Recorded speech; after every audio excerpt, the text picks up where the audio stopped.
එක මාතාවක් ඉන්නවා. ඒ මාතාවට පුළුවන් ස්වාමීන් වහන්සේලාගේ හිත බලන්න. ඒ උපාසකම්ම ආරාමෙන් දෙනවා. සංඝයාට අපෝපස්ථාන කරනවා. කැමති දානමාන ගෙනත් දෙනවා. ඒ ස්වාමීන් වහන්සේලා සුවසේ බවුන් වඩල ඉතර වෙනවා. එක හාමුදුරුවෝ නම ඒක අහලා ඒ ආරාමෙට වැඩියා. කෑමක් ගැන හිතුවා. පහුවදාම උපාසකම්ම හදලා ගේනවා. දෙවෙනි දවසේ කෑමක් ගැන හිතුවා හදලා ගේනවා. අර ස්වාමීන් වහන්සේ හිතනවා අප්පච්චි හිතෙන එක ගේනවා නම් මම හිතන අනිත් දේවලුත් මොන්දට පේනවා ඇති කියලා පහුවදාම ආරාමෙන් වැඩියා. බුදුරජාණන් වහන්සේ අහනවා ඇයි භික්ෂුව පැමිණේ? මට බෑ භාග්‍යවතුන් වහන්සේ. ඒ උපාසකම්මට හිත පේනවා.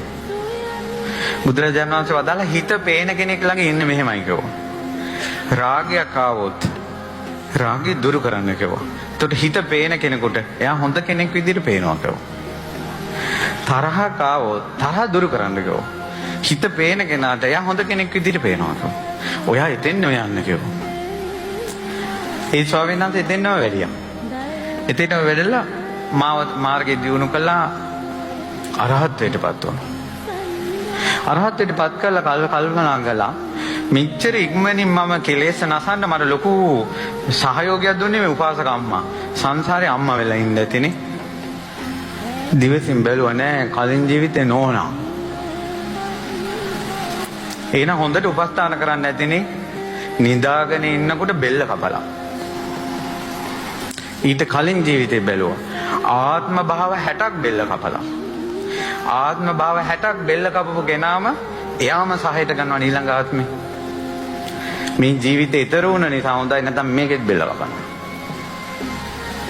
ඒ නිසා මම මේ කියන කතා හොඳට මතක තියාගෙන ඉන්න බැඳලා අවුරුදු 5 10ක් යනකොට තේරෙයි සංසාරේ වද්ද දෙන්නම හැදිච්ච ජීවිත දැන් මිදවා පාංකය. ඔයාම ඔයාට කියයි. ඒ නිසා ආදරේ වෙනුවෙන් නැහෙන්න එපා. ඒ කියන්නේ ඔයාට ඔය හම්බ වෙච්ච කෙනාම හම්බ වෙලා දෙන කෝටි වතාවක් සුවර සත්‍යක්‍රියා කරන්න බලුවා. ඔයා දැන් try කරන කෙනාම බැඳලා තියෙන ආත්ම භව කෝටි ගාණක් සුවර සත්‍යක්‍රියා කරන්න බලුවා. පයින් ගගහ පන්නපු කෙනාම ආය ඕන කිය පිටිපස්සෙන් යනවා. මේ රාගයේ කෙලවරක් නැහැ. අපේ අමනකම් වල කෙලවරක් නැහැ. ඕකට තිත තියෙන බුදුරජාණන් වහන්සේ ළඟ